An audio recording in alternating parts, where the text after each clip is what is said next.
What do you think defines a good thriller movie? For me, a good thriller movie should have a good plot, an engaging plot.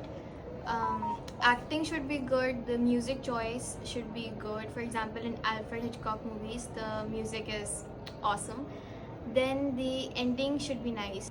The cast and the editing of scenes. What do you think defines a good thriller movie? According to you, what elements make a thriller suspenseful and engaging?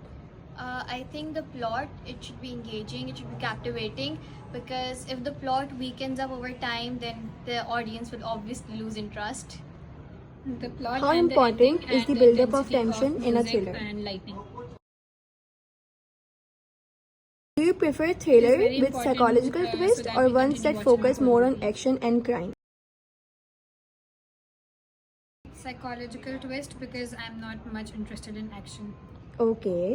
How do lighting and cinematography influence the suspense in a Both thriller? things have great influence on the movie, because there should be like various shots, for example handheld camera shots, as they enhance the suspense, and the unstable camera movement also enhances the suspense. And in terms of lighting, I think it also has great influence, because if there's a very suspenseful scene, very intense scene, then there cannot be white lighting, it should be red or blue or something of that sort.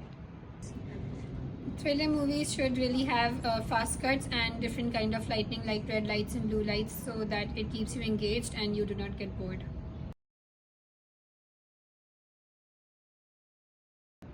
Sounds also matter a lot, because there cannot be a happy tune playing on, like, for example, a haunting scene. So it matters a lot. For example, in Alfred Hitchcock movies, the background music has great influence on directors nowadays. So yes, it matters a lot. Design is very crucial because it keeps us engaged.